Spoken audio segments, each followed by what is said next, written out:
right, welcome to Tailgate Talk. I'm host Sean Ritter, along with Eric Tasker. Our man Wags out this week as we are wrapping up the gun deer season. One and a half, two, whichever way you want to look at official days left in the regular gun deer season. Of course, there's the antlerless only hunt coming up, and a few other opportunities to harvest deer if you haven't. We're going to talk about some of the preliminary stuff where we were through opening weekend or mid of the week as far as harvest quotas, where we're at with things, as far as, license sales. Maybe we'll share a little about our experiences while out hunting in the last, couple of days or weeks since, we've last got together. But that's kind of a sharp-looking hat you're wearing today here, Tasker, as we're remote back and forth. Yeah, my pal Riley Green gave me this when we were on the tour bus, so I wear it every now and then. I don't want to overwear it, though. I don't want to wear it out, By the way, you can see that photo of us hanging with Riley Green up on our socials at On the Tailgate. How are you feeling after gun deer season opening weekend? Yeah, well, I guess we can't really complain, we didn't get any deer. My dad and I did not get a deer during the gun season. Opening morning, I had a chance at a 6-pointer. I sent one flying, and I had this little narrow window. I kept thinking back as I kept looking through that over the weekend about all the times that we have been out at buck rub, and I think it's like the third station or the fourth station, and I know every time that I go there I think, I hope I don't ever have to take this shot in the woods, because it's right through the crotch of the tree. I know exactly what you're talking about. And I had this small little clearing that I was able to shoot, but I had twigs above and twigs below, so the only shot that I had was slightly low, and then I ended up just shooting low. So, I'm glad this time around it wasn't a wounded animal. I feel like, if I would have connected with it, it would have been a dead deer, but, it just happened to be low enough that I just shot under it. We saw deer every morning at daybreak pretty much, which was exciting. It gets you up on your toes right away when you first get settled in. So we always made sure to get in, about a half hour before daybreak or 45 minutes before daybreak. I think my dad saw more deer during the gun season in 3 mornings than he saw in all of our time out, bow hunting. Wow. So my Uncle Greg, shout out to Uncle Greg. He shot his first buck in, I think it was 7 or 8 years, which is exciting. So opening morning right away, about 20 minutes after I took my shot. So it was a short season for him, which is exciting. It's been so long since he's actually been able to harvest a deer. So it's cool for him to be able to do that. And I know he's going to hate that I'm going to talk about this, but he grew out like a goatee. Mm-hmm. And I've always been telling him that he needs to grow out some facial hair. So when he got back to camp, he said, "I'm probably your favorite person right now. I've got facial hair again. I got a buck in camp." There you go. So it was fun, and it was a lot of fun. That's awesome. You mentioned, harvesting. I'm still sitting. I don't gun hunt, so I was not a part of the gun hunting, but, bow hunting, I've still been at that, and I'm still sitting on tags, but it's not for lack of opportunity. Not that I haven't had the chance to shoot plenty of deer. I've just had all small bucks and no does. It's been the weirdest thing. I went from, when we all took our rutcation week, which we talked about a lot in a previous episode of the show. The area that I'm in, the first couple of days saw nothing. Finally, the last day was covered in deer everywhere. And I've kind of been sneaking back into the same similar area and working around there. And again, still seeing a lot of deer, but not a single doe. I've got 3 doe tags in my 1 buck tag, and I don't want to shoot a smaller buck because of what I saw that last time out during the rutcation week, because we all know that that's the opportunity that big animal is going to come back as soon as I burn my tag on something smaller. That's the mystery of hunting every year, where it's you just know that if you shoot a smaller buck, there's going to be a bigger one that's going to walk out after that on the same day, the same sit, within 45 minutes. Right. And I think that was kind of my reason for not shooting some of those spikes that I saw and maybe passing. I think I had a 6-pointer, but was not within range for bow. It was just always that thing of, I sent you that video of that gigantic buck that we had walking through in the snowstorm, which is kind of hard to make out. Yeah, it's up on our page at On the Tailgate. If you follow us, by the way, on Instagram, there's a full video of what you sent, and then I kind of zoomed in on it so you can see just how big of an animal it was. It's just so exciting to have the trail cameras out there, because that there's opportunity there, and it's just a matter of one day, one time is all you need. And your entire season changes, it might be the biggest one you ever shoot. And when you just at least see them out there, just like you saw that big 10-pointer, it just gives you so much hope and optimism. That it's that eternal optimist you have to be as a hunter, that at any given point in time, something can change. So Yeah, how has it been as far as other people, other friends that hunt, if they've been to different areas, have you heard of a lot of people that have harvested, or are a lot of people still sitting on tags for you, Tasker? I've got a couple buddies that actually went out to Kansas, so not necessarily local here. I know that they've all been successful shooting nice, I think nice 10-pointer. And then I've got a buddy that hunts kind of up in the area where I'm at, that I know he shot a nice buck. I think it was opening morning. So a couple people I know have been successful so far, but um, we're going to talk about it here in a little bit, but just looking at the numbers in terms of what's going on with the actual preliminary numbers for the harvest, which I think those are up to date. We're here midweek, but I think it's like up to like 11 a.m. yesterday. Mm-hmm. So I know that those numbers are predominantly from the opening weekend, but we'll see some more trickle in through this week and over the weekend. The numbers are down. So I mean, I guess I feel super fortunate that we were able to, in terms of total season so far, I mean, there are not that many deer that have been harvested in Eau Claire County in the Central Forest Land. And, we're fortunate to be two of those. So I've got my I don't know, it'd be theories interesting on why the numbers are down. And it may not be exactly what you may think. We're going to get to that coming up here later on the show. Yeah.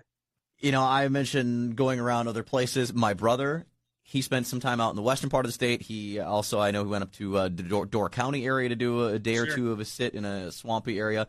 He's not harvested yet. Friend of the show, John Resnack with Clam, he's been on our show and talked about all of the new products coming out for Clam Pro Tackle for ice fishing this season. I was messaging with him right away after the opening weekend. He passed a 9-dose opening morning, shot a buck, and then trailed it for a mile before he lost blood. That's awful. It's just, I know that feeling all too well. It's just the worst. So, man, that's all. That's the closest I've heard to someone that I know actually, shooting an animal, whether it's bow or gun, other than the one that you got with the bow. Right. Yeah. I don't know. I mean, I've got a couple ideas on it too. And, it'll just be interesting to see how the total numbers end up shaking out. I know that bow season goes through the 31st of January in some areas, so there's a lot of time left. But I think that it really tapers off quite a bit after you get into December. I mean, I don't think that many people are still that committed after the original, that opener for bow season, getting through gun season. Then I think a lot of people wrap it up after that. So it gets too cold. It starts getting colder, and it's a lot easier to talk yourself into sleeping in when it's that cold versus going out. Although, I mean, that is still a really good time to harvest the deer, especially a big buck, is later on. And I keep, telling myself I got plenty of time, and not necessarily even after a big buck, but it's like I got plenty of time to kill a deer. But also I've got on the backside, I mentioned John, we were messaging, it's like, we're starting to get ice on lakes, so I'm getting now the itch, and I'm riding a fine line of I have enough time, or I just need to punch a tag, get some meat in the freezer, and then it's time to get back to fishing, because this has kind of been my in-between. I originally said my goal was I wanted to get a muskie, and I was going to do some muskie fishing through the fall. That just didn't come to fruition because I think I got too much into taking the bow out and really trying to dig into this, whole thing and chasing a couple deer and working this specific area that I've been. And I've now just said I'm done. The kayak's been put away for the year. I've packed the fishing stuff up. I've got the ice fishing gear all ready in the staging area. So the first thing when I can get done with the bow, I'm pulling all the ice fishing stuff out, and it's time to start hitting some hard water. And I'm sure I'm not alone. There's a lot of Wisconsinites that are probably feeling that way, and that's why, like you said, I think it does taper off after gun deer season. Right. Yeah, I totally agree. I mean, I just think that a lot of people do spend a lot of their time in October, November, and they either are burning through vacation time or they just don't have enough time, or things start to come up with family and the holidays and all that stuff. They just get pulled away from it, and, their focus shifts elsewhere. So we know Wags has not harvested anything yet because there's nothing in the bragging text, that he's ever said anything about it. So I know. Yeah, I talked to him, I think it was maybe 2 weeks ago. I know that he was planning another trip down to Galena. He's got some exciting stuff to share about that when we get him back on. And I won't spoil it, but he's seen some very, very big deer down there. So that's really exciting for him. And hopefully he's able to hunt through the cold. I mean, he's got those blinds, so he'll be able to bring like a little Mr. Buddy or something in there and stay nice and toasty. And hopefully he's got some good stories to share once he's back. Which is so funny. I keep going back to, the message we had gotten a couple weeks ago of like, the difference between Wags and I, that, saying that I'm the guy that, is all the exotic hunts, Right. this and that. And it's like, I'm the opposite. I'm the guy that's like running around the woods, with sticks in a tree stand, hang and bang everything. And Wags is the comfy, cozy guy in all of these, big blinds and these big animals in Illinois and Kansas. And, I'm hunting public land in Wisconsin. I'll tell you this though, there were a couple days, I think it was Monday morning when we were still sitting, we had our last half day that we were up north.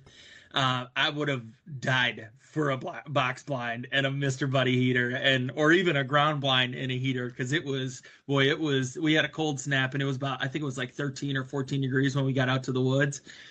I just could not get warm. So I'm like, you know what? I'm glad this is our last day. Yeah, so. It's been cold. I've actually got some tips for that I found in keeping specifically your feet warm in cold conditions. We're going to talk about that coming up here in the show. We're going to run down some of the, like we mentioned, the harvests and everything like that, and being public land hunters. The experience that I had recently in a little 3-day stint that I had while out with the bow doing some bow hunting, and introduce you to a new character of public land hunting. Late to the Woods Larry is what I'm calling him. I'll explain the whole story and see if you can figure out the answers to the questions that I have about this. And we'll get to more coming up here next. Of course, Tailgate Talk is brought to you by Buck Rub Outfitters. They are the Midwest leading archery, crossbow, bow hunting authority just off of Silverdale Road in Pewaukee. You can look them up online at buckrubarchery.com. We were mentioning earlier, going out and shooting their 3D course. They've actually got 3 amazing courses. They've got this awesome indoor range. They've got, video scenes. They've got that outdoor course. And, of course, when it comes to product there, they've got all of the best bows, and they will price match. So if you find something online for one price, they are going to match it there, and it's the same thing, fully warranted. You don't have to wait, any of that. They are amazing. They hooked up me. My wife's been outfitted there. You've got your bow there, Tasker. Look them up, buckrubarchery.com. I am Shaun Ritter, at The Real Ritter. You want to find me on the socials. At ET5504 is a man Tasker in studio, or I should say in his home studio, so to speak, as we're remote while we get through things today here. Talking about the Wisconsin gun deer season as we're down to the final days of the season, and not counting the antlerless only season that's coming up later on. But some of the preliminary license sales and harvest data came out from the DNR just this past week, and comparing it from 2021 to 2020. Now, as of midnight, Sunday, November 21st, this is where these are. For gun, bow, crossbow, and everything, they say the licenses reached 795,000. Of that total, 551,809 were for gun only. So, a ton of gun licenses sold. This year to date, they say the licenses are actually down only 1.5% from the same time last year. So 60% of those licenses online, 40% were actually at DNR centers, which I'm an online. It's too easy with the app. Just boom, boom, boom, get all your licenses that way. So there's, less licenses out there than there was in 2020, not by a whole lot. Now, as far as you want to go total harvest, 85,860 deer were harvested by gun and registered statewide during the opening weekend. So, you're looking just shy of 100,000 deer in the opening weekend. How does that compare to last year? What do they say? Total of 99,832 in the same time last year. So you're talking, it's like what is that? Almost 15,000 decrease. Yeah. Why we mentioned theories? What's your theory on why you think the deer harvest is down this year compared to last year, Tasker? I've seen a couple different things. I've been trying to look into this because I've been really curious just in terms of like the overall numbers and all that stuff. Of course, your natural instinct is that you want to say, oh, well, with COVID, people are still nervous about that. And, just getting out and doing the deer camp thing and all that stuff. I know I've got a client of mine that they did not do it last year, and they said that they were not going to be doing it again this year. And he was, a little bummed about that because, he was itching to get out, and he was thinking that they were going to be back at full strength with. Hear that? Wind is- Oh, there we go. Now that's better. Yeah, that was weird. Yeah, I was catching like a weird wind thing. Technology. Yeah. Um, that he was really hoping to get back out there, and so I want to say, so I do think that that COVID has something to do with it, but not in the way that I think a lot of people think. I think that people decided not to do it last year, and because they got away from it last year, they have lost the spark, and that they're not getting back into it. That they're not going back and buying their gun license again. And hearing that it's only a 1% decrease from last year makes total sense then, because if they didn't do it last year, they're probably not doing it this year, and it's just relatively the same. I mean, a 1% difference is not that much. So that would make sense then. And I kind of just was thinking through that as you were reading those numbers. Maybe that has something to do with it, and that it is still, in relation to that. But I think on a second tier from that, I think a lot of people have not been harvesting as many deers over the last couple of years. Then coupling that with them not hunting last year, they just thought, well, whatever. I mean, we're not going to do it this year, which is great for all of us continual hunters. You mentioned the license sales that maybe they did.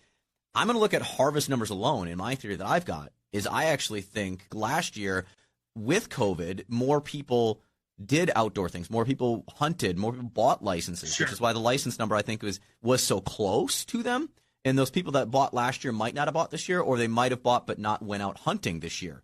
I think just generally more people were out in the woods taking part in outdoor activities last year that they may not have done this year because they had more free time last year. I think about if you were laid off and didn't have a job through last summer, fall, but now you're back to work, that now you don't have the same time commitment. So as far as harvesting, there were just a lot more harvested last year because there were just generally more people out there than there are this year. I mean, look at the turkey numbers. They've all kind of said the same thing. When we look at the spring turkey, harvest, there was less turkeys killed this year than there were last year. There were more licenses sold last year than there were this year. I think that plays a big part into it. I don't necessarily think that it's less deer, like some people will, right away want to jump to that conclusion. It has to do with us just being out there. As we all know, the more people, the more pressure. That also helps in moving deer around and opportunity to harvest. That wasn't there as much this year. Perhaps there was in 2020. We know so many people also that will do the buy a license and only hunt one day, or buy a license to go to the deer camp but never actually get out in the woods. And so that's a license that was bought, but deer that weren't harvested with it because they never even, I don't want to say tried, but didn't try. Yeah, I was trying to just look up the total number for the last, like, a 3-year running tally. I mean, it looks like in 2020, the numbers were 820,000 total. So as opposed to 791 for this year, that's 569 for gun, which is this year was up by about 20,000. And then from 2019 to 2020, it was up 3.5% in total for both gun and bow. So, that's an interesting trend. I mean, it's sticking right around that same number, about 800,000. So I don't know. That's interesting. I mean, we'll have to see what some of those long-term figures are. But yeah, I totally agree, though. I mean, I think that there's a lot of things that are going into this that everybody's going to have their own reason as to why they're not going. I mean, I think that one thing that we don't think about that was kind of like I don't know, it's something that I think about a lot, and I know we talk about this a lot, but, at one point, the 6 of us were sitting at the cabin just, finishing up dinner and whatever, and just talking about, it's just the core 6 that's always up here. My 2 uncles, my 2 cousins, my dad and myself, and I mean, my uncles and my dad, they're like 68 to 70-ish years old. I mean, and at one point the response was, well, it's not always going to be the 6 of us. And it's like, come on, man, you got to say that, but that's the reality. So I think that a lot of people are maybe losing some of those family members that were kind of the stakeholder of, pulling it all together, and that they're just getting older and that they're maybe not able to hunt anymore. I mean, that's the sad reality of it. And I don't know. I just hope that every year I think, man, you never know what's going to happen in this next year. So you just try and not to be somber about it, but that's just an unfortunate reality that at some point we're not going to be 6. We could be 5 or we could be 3. I mean, and that's just hopefully that's many years from now. But there's a million different reasons that could be, bringing those numbers down or bringing the harvest numbers down. But yeah, it's funny you bring up deer camp in that, because that's something that I've been thinking about. I know we've talked about on the show, and I can't remember if you were a part of that show, if it was just me and Wags that were talking about it. And it's sort of something I've been working on, actually, as an article of writing up, is deer camp dead? The death of deer camp. It's always been such a traditional thing in the state of Wisconsin, and I feel less and less people have a deer camp, go to deer camp. It's just not as prominent. Like, I remember as like a young child that. And maybe it was just because of where I grew up in northeastern Wisconsin, Green Bay area, that, everybody's we're going up north. The guys are all going up north to deer camp, or, everybody's going up north we're going to go to the cottage, we're going to deer camp. It's not that, here in southern Wisconsin where I live, or maybe it is still that. I feel like those numbers are going down, and having those deer camps aren't a thing. It's got, like, I'm back and I'm like, I want to bring it back. Like, I want to create a deer camp. Like, I don't gun hunt, but like, yeah, I'd love to have that. Like, we've all done the rutcation. So I'm like thinking through, I'm like, man, I feel like I want to start doing, like, I got to find a way to, like, put this together, do something, like, even if it's like an Airbnb, it's like that we can put together and invite, crews of guys, and we all come and do a week of bow hunting in this area, or, just because I think it's kind of a cool experience, and it adds to what it means to be outdoors and share that with others. And if there's less people doing it, whether it's just people are like over it, or like you mentioned, that the people that have been doing it for years, we're losing that generation, and there's not the new generation coming up and doing it anymore. Yeah. The opening morning, we were all walking out of the cabin, and my uncle, who owns the cabin up there, just said good luck today. And my dad said, "Yeah, well, here's your 46." And it's just amazing that you get that. It's just you'll never be able to build those memories in a year or 2 years or 10 years. And that's 46 years. That's a long time. So, I'm fortunate that we have that. It's always something to look forward to. Sure, it would be nice to be home, but I mean, at the same time, it's like, I mean, that's just kind of where we go. And I know you and I have been kicking around the idea of trying to tag team that area by you, so hopefully we can fill a tag for you over there, and I'm confident it's going to happen. Yeah, and so it's certainly something that is great to have the ability to be closer to home, but there's just something about it, I mean, getting away and packing it up and all the work that goes into it, and it's just, there's nothing really like it. Yeah, it's good stuff. The closest that I have to that is we used to do every fall. We would take one weekend, me and my crew of duck guys, and we would take all of our boats and we'd go down and hunt Pool 9. Like, we'd go and stay in La Crosse and then hunt out of Stoddard and hunt ducks, Friday, Saturday. Yeah. We usually drive down early Friday. We'd scout around Friday, and then we'd hunt hard all day Saturday, all day Sunday, and coming back either Monday morning or right after the hunt on Sunday. Like, that's what we would go and do. And that was the closest to like a deer camp that I've ever done in my life, was, duck camp. And we always had a lot of fun with that. So I don't go too far down that road. It'd be a whole other episode. A lot of other stuff we want to cover on the show, including all of the harvest data from the DNR. I want to introduce you to a character I met on public land while hunting recently. Late to the Woods Larry. Plus, I got a hot tip on how to keep your feet warm in the woods during cold December days. Gun deer season, just a few days left here. Best of luck to you if you're out the final part here, or you're planning to head out for the antlerless season. I know they've got, the holiday hunt coming up. I'm not a gun hunter, just a bow hunter, and I'm still out chasing down some deer. In fact, I'm just actually looking down the breakdown of Wisconsin Department of Natural Resources county by county. Archery alone, the county that I've been spending a lot of time in, less than 500 deer harvested in that county by bow so far this year. And I've not looked at the gun numbers yet, but just looking at bow there, I would have expected to be much more than that. So I wanted to tell you about a story and introduce you to a feller that I'm referring to as Late to the Woods Larry. Before you tell this story, I'm so bummed.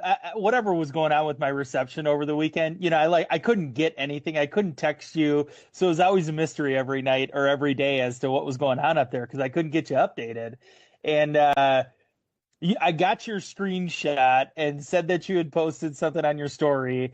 I'm like, dang, I can't listen to it, so I don't really have any idea what's going on. So I'm gonna hear this for the first time now. All right, so I took a stretch off Wednesday, Thursday, Friday from the normal country radio show, that I do every morning outside of all this outdoor stuff that I do. And I'm like, all right, I'm going to get out those 3 days with a bow. So I got out on the first morning, and I kind of snuck into an area. I'm about coming up on almost 2 miles in to get into the spot that I'm in. And not too far from where I am, there's actually a handicap blind that had been put up by the DNR. Someone had donated, and they put this up, which I think is great. And there's a small, trail for motorized wheelchair that runs to this blind. So just painting a picture of a general area, some things, so you know this ahead of time before I really get into the meat and potatoes of the story. Anyway, I'm up in a tree, and I'm up there before light, and already I've got, a big animal walking below me. There was another doe that came by below me before shooting light. A spike buck came by, then a little while later. It gets to be about 8:30 in the morning. And I hear this, commotion and rustling of leaves, and it's, kind of walking toward me. And I turn over and I look, and there's a guy in a bucket hat and a crossbow who's kind of, stumbling down a hill making a bunch of noise. What in the... All right. I mean, it's public land. Fully expect this, but I preface everything with I'm not saying that, this is my spot, it's my area, it's public land. I totally get that, and you're going to encounter other people. This is the first time I've encountered someone other than in a parking lot, and I've only encountered 2 people. That's it, and one of the guys and I got together, and in fact, it was the day that I saw the big 10-pointer. I said, hey, I want to know, where are you going in, where are you planning to go, because I don't want to mess with something you're doing or whatever, just trying to figure it out. And he's like, oh, no, I had to go this way, and I'm like, cool. We both said good luck. On our merry ways, which I think is the way that you should handle any public land situation, right. Especially if you see someone in a parking lot. Don't just do your thing, just walk in. Talk to each other, communicate. So I'm up in the tree. This guy's walking towards me, and eventually gets in a little ravine thing and starts kicking leaves around and sits down. And I'm like, this dude's really close to me, and I'm kind of I wave my arm a little bit. He has no clue, not looking, is oblivious to the fact that I'm there. I'm taking my, release at this point, and I'm kind of knocking it on the tree, knock, knock, knock, thinking, you'll hear that. At this point, I'm like, you've already done enough. I mean, if there were deer, they spooked, whatever. If I can get you to move out of here, a half hour from now, maybe something else will come back through. He still doesn't see me. And I pull my rangefinder, and I range him at 52 yards. And he's sitting down in this little ravine thing. And so finally, I just stand up in my stand, and I wave my arms back and forth. And he finally gets attention. He's like, oh. And he gets up, and he stumbles around and back up the hill, kicks around some more stuff. And I look beyond him then with my binoculars, and I'm like, what is that? Oh, my God, that's a freaking truck. What is it? What is he doing with a truck? And then I remember that little access trail to the handicap blind that's, probably, I would say that blind's probably 300 yards or so from where I'm at. And I'm like, that's for a motorized wheelchair, bruh. Come on, man. You do you. All right. But again, this is 8:30 in the morning. He comes stumbling out there. And then he gets in his truck and leaves. Oh, my God. And I was just because he saw me, okay, this spot's done. All right, I'm out of here. I don't know, which is fine. So I'm like, okay, well, I'm coming back in the same area tomorrow. Right. And I did the sin that I never do. I sat in the same tree for the second day because I had a perfect layout and the way they came, and the wind was perfect. I had a great hide. I had the right wind. Sure. The trail they were coming was literally right below me, so I was going to have perfect shots. I'm like, all right, I'm going to do this again. I had a couple more deer I heard kind of move around before shooting light.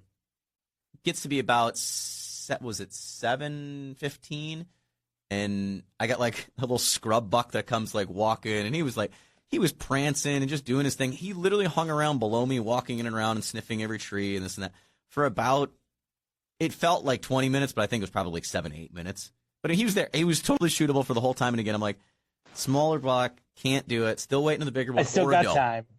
Gotta wait on. Now about 7:45 rolls around, and the same thing. I hear, and I look up, and over that same little kind of knoll, here comes, as I've now called, late to the woods Larry, bucket hat and crossbow, stumbling down the hill. And you can tell this time he gets into the hill, and he looks up, and then he finally saw that I was there. And he turns off and goes a different direction. I didn't see him the rest of the day. I don't know where he went. It was a pretty windy day, so there's a lot of stuff still moving on. I didn't even bother like looking. Or no, I did. I did pull my binos again. I did confirm, yes, there's a truck back there. I did do it again, and I'm like, dude, that's not for a truck, but okay, whatever. Don't end up shooting anything then on Thursday. I go out Friday morning. It is next to no wind. That was like a full moon that night. Like you didn't need a headlamp, nothing. And again, remember, I'm walking in almost 2 miles. Right. I didn't see anything until about 7:05, 7:10. I hear like driving. I hear like a gravel, and then I hear a vehicle. And I pull out the binos, and I look back through. Sure, there it is.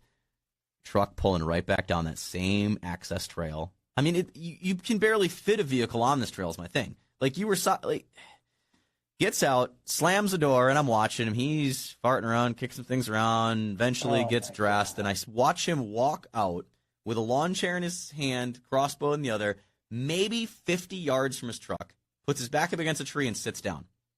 He, at this point, is about 100 yards from me. I'm like, whatever. It is what it is. Again, public land. Right. I'm up here. I'm not moving. We're just going to sit this out. And at this point, it's comical. I'm like, let's see what happens. My first thought is if a deer comes through and I arrow it, usually you'd think when they get hit, their first reaction is going to be run where they're going or run downhill. So it was going to be slightly like down a hill, and he would have kind of hit that ravine where he wasn't the guy in the first day where I saw him, which would have ran the deer probably right past this guy, which I'm thinking, great, I arrow one, and it starts running that way and take a shot. He's going to arrow one. So I just kind of played it through, and then this guy, like, I swear he was making bird noises. Blue jays were going crazy, and like he was making a noise back with them. And I'm like, is this a birder? No, like he's got a crossbow. He's not got a camera. And 35 minutes go by. He gets up from his chair and walks back to his truck.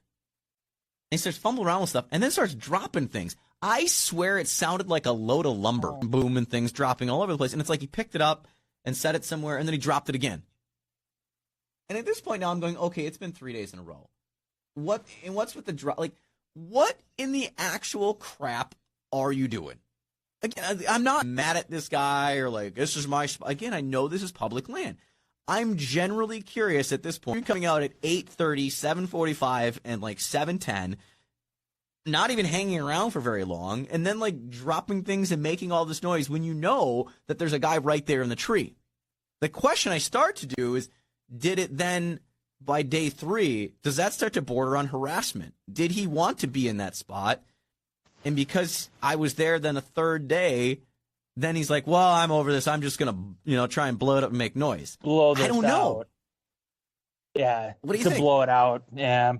I don't know. That's so odd, though. That's always the mystery of public land is that, if somebody's nearby, you have no idea, this is your first year hunting that area, and, maybe this guy's always sat there. That's always been his spot.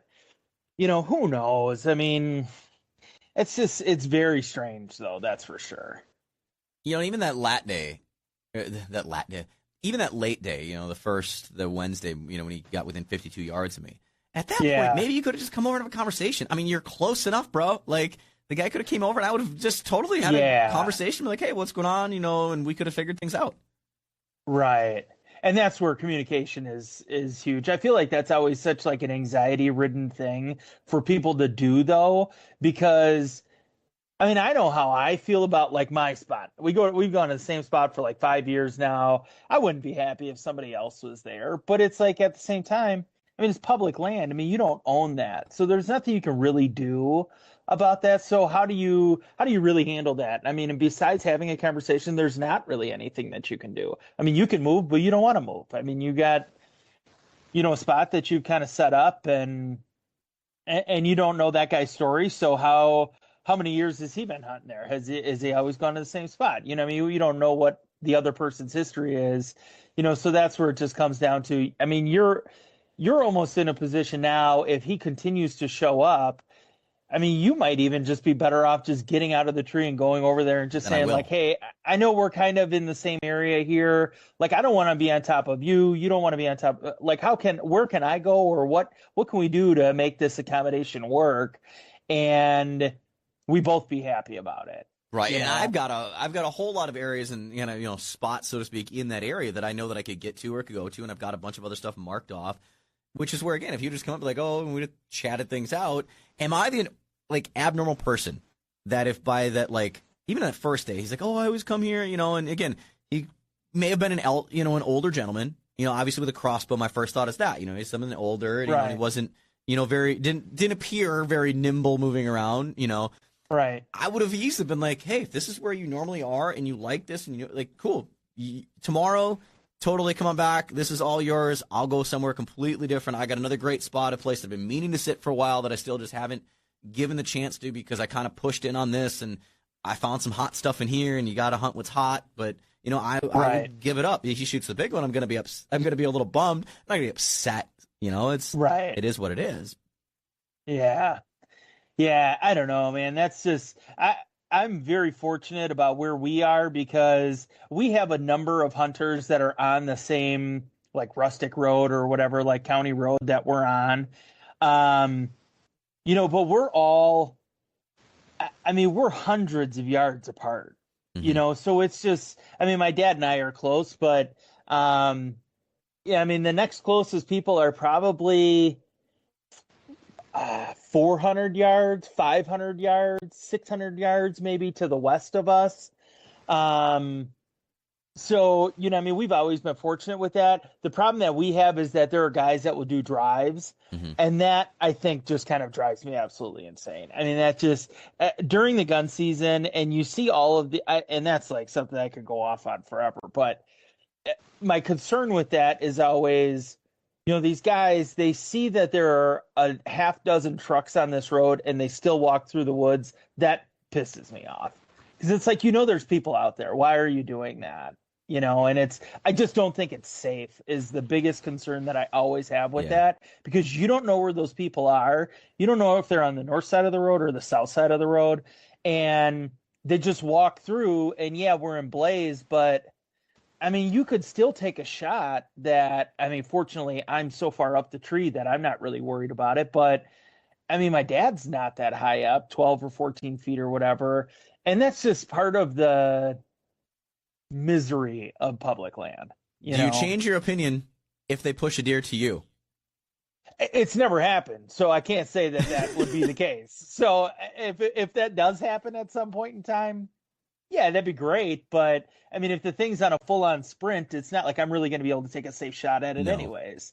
So I don't know. And I don't know if I'm in the minority on that or not, but I just, that's always just absolutely driven me crazy because I just think that it's so dang unsafe. And I think that it's like a courtesy thing where, there's a number of trucks that are out in the area and you guys still walk through there. I don't know, man. That's my gripe. That's my rant for the day. The only thing that gets me, especially with archery, I understand the distances are different. So I'm there's how many people are in there. You can be a little closer, I feel, with bow, just because from a safety standpoint. But my concern of where I get frustrated, my gripe would be, don't screw up my wind. Don't wind me. Yeah. Don't have your wind coming directly at me and screw my thing up because I'm a huge player of the wind.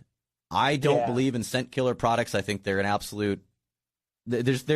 They might help minimally, but to me, I don't bother. I'd rather play the wind. The closest you'll get to me with scent products is I've got a tub that I keep my hunting clothes and the stuff that I hunt with, and I'll throw pine boughs and stuff like that in there. So right now, if you go in the back of my vehicle, if I'm headed out hunting and you pop open the thing, you'll have some, my boots, stuff, clothes in there, and then I've got pine boughs layered in between each stuff. So I'll smell a little bit like pine. That's the closest I go to dealing with any kind of scent, so to speak. Yeah. We usually do the scent killer stuff. We've also tried, I think we talked about this at one point. I don't know if this was a sidebar conversation or not, but, using some of the ozone stuff. That stuff has just kind of been phenomenal. I honestly, I can't believe it works as well as it does. I would say the ozone doing that is better than scent killer products. And I'm not, I feel bad I'm saying I'm bashing scent killer products or saying don't use them. It's your thing and you've been using them and maybe it's I'm a very ritualistic person and superstitious, so if that's superstition, I have to spray myself with this or I won't see. I totally understand. It's just me personally. Yeah. The ozone stuff I think is far more effective. Yeah, and you know what? And there's you hear stories all the time. It's so crazy how far we've come in this whole hunting industry. Everybody thinks you got to have all these different fancy tools and all this stuff and whatever. I mean, there's still guys that smoke cigarettes in the stand, so it's like you can't tell me that scent is a thing. I mean, there's guys that do that still. Ask your dad, Tasker, and I guarantee anyone can ask their grandparents, great-great-grandparents. I guarantee they were big buck killers in red flannel and blue jeans walking through the woods than we are in $250 jackets. The price and it's gotten out of hand, in my opinion. It's craziness. Yeah, I mean, I do think it's funny when people make fun of Sitka wearers, but I'm sorry, it's not worth it. It is not worth the price for those jackets. Now, you want to know something that is worth the price? Boot insulators. This is my hot tip to keep your feet warm. A lot of us in our boots, what's the outer sole of our boots? Rubber. Like, this is a problem that I have finally figured out myself. Like, why can it be so warm, and as the day goes on, my feet get colder and colder, and it doesn't matter how many socks or what thicker socks. Air is a great insulator, but my feet always seem to just get really cold. So as you walk out somewhere, your feet will start to sweat. And then that sweat gets cold because the outside of your boots gets so cold. That rubber just gets cold and conducts all of that cold air right back into your boot, and that's how your feet get so cold. Look up boot insulators. In fact, Amazon, right now I'm looking at them, RX Shield men's boot insulators. This is kind of like a sleeping bag that you put over your boots. I mean, you can literally pack this thing down into like the size of your fist and put it in your bag. Once you get in your stand or whatever, then you can pull them out and you just put them over your boots, and then that's the exterior insulation that now makes it so that rubber is insulated so that doesn't get cold and is going to keep your feet warmer. It's so wild because you had mentioned that to me yesterday or whenever it was that I saw you, and we were going to talk about like Black Friday deals and stuff, and I saw something. One of the first ads that I saw was actually like the sleeping bags for your feet, like the boot insulators or whatever. I'm like, damn it, he was onto something with that. He must have seen it recently, and now it's like a part of some of these Black Friday sales. You want to show it up? Because your phone heard us talking about it. I know, I'm sure it is. I also thought of you, and that's where I was going to bring up the Black Friday deals as we get ahead of things. Cabela's has got. You mentioned you want to get a bino harness and be like me. Yeah. Loophole, a pair of Loophole binoculars. The bino harness coming free with it, and it's like $129.99. Oh wow! Yeah. If you're looking for a new pair of binos, I'm very into Vortex. It's not Vortex, but Loophole's a great brand. I mean, you could get binoculars and a binocular harness. That's an incredible deal right now at Cabela's, and I think it's their normal. They're like the $200 binoculars, priced down to that like $130, $140 range. Yeah, I did see that because I was kind of looking this week as all of this stuff gets pushed out via email, and I want to say that like a good number of Vortex stuff is discounted right now, which is not a very common thing for them to do. Like $100 off their scopes that they've got, rifle scopes, and I saw a couple other things that were also discounted for them. And then what was I looking at? Oh, I thought of you because they've got Cabela's actually has a deal on their Lowrance 12 carbon 12, the HDS. Oh my gosh, that's like a steal. Yeah, I think it's like $1,500 right now. It doesn't have what their normal price is though, so I'm not sure. They've got the full setup of the active imaging and the live scope stuff all on it for just a screaming deal. I think it comes out to was like 30. It's right around like the $3,000, and that's for the 12-inch HDS. Like that's the top of the line of their that 12-inch head unit itself. Just the screen should be I believe that's like $2,200 or right around that $2,000. So you're getting like the full package of everything for right around. That's an awesome deal. Yeah. What is it? They've got the 9-inch touchscreen Garmin, one of their fish finder units as well. It comes with a transducer and everything. And it's one of the units that is compatible with the Panoptics. It's $600 and some for a 9-inch touchscreen. Then you add your $1,500 Panoptics to go with it, but still you're coming out way cheaper. It's an amazing. Cabela's has got some great deals on whether you're looking for fish finders or like I mentioned some binocular stuff. There's a lot of places with deals. I'm curious as we get into Cyber Monday if there'll be other deals or if a lot of these places are like, oh, we're just going to extend it into Monday. Sure. Yeah. I mean, there's tons of fishing stuff that's on sale. I was looking at like sportsmanswarehouse.com. They've got so many different options for all sorts of things that you can find out there. So I don't know. The thing that I thought of that I wanted to bring up was the best part about this Black Friday happening right now during the gun season and kind of at the tail end of most people's bow season is you think you're currently using all of the stuff that you use on a regular basis right now. So if there's something you don't like, or if there's something that, is not working to your liking, now's the time to buy it, and it's fresh in your mind. It's not like you got to do it in May or you got to do it in April when it's not something you're actively using.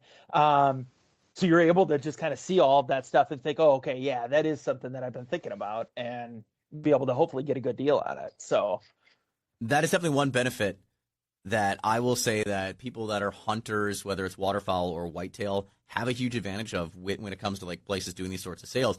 Ice fishing, you can't. Like, you have to think ahead because you're going to get in season and like, I want to add this, I want to do that, and the sales aren't a thing. Turkey and it's all gone already ahead of because time. people planned ahead. Yeah. Yeah. Right, exactly. So, hey, we're looking good deals. There's going to be all kinds of stuff floating around out there. Can't wait to get some more updates. We kind of run out of time here this week. Got to wrap things up. But, so you met Late to the Woods Larry. We got you the deal. We talked a bit about harvests into the final days of gun deer season. We'll see where that all breaks down when it's all done, and we'll recap that on the show next week. I know I plan to get out and do some more bow hunting into next week. So hopefully we're talking about a deer being harvested. I would love to be talking about that monster 10-pointer. If nothing else, I need that deer to come. I need it to still be around because I need to take a picture to share with you guys. I need to share a picture of this deer because I feel like at this point it'll become the like story, that fable that it's like, oh yeah, you thought you saw this giant 10-pointer mass. Nah, that was just like a baby 6 and you just got super excited. But I'm like, no, like legit, I've seen huge deer. I know, like, I'm not that person that's going to get super, super excited and be like, it looks bigger than it was. Like, I legit know this was a monster. I know. That'll be exciting for sure. We'll leave it there this week. You want to follow us on our socials, @On the Tailgate. I'm @TheRealRitter. Shaun Ritter, Eric Tasker, @ET5504. For all of us, Anna Man Wags, who will be back with us hopefully next week on the show. If you want to contact us, anything you want to share, of course, if you've got pictures of some bow deer that you've taken, feel free to share them with us on our Instagram, @On the Tailgate. We'll catch you next week right here on Tailgate Talk.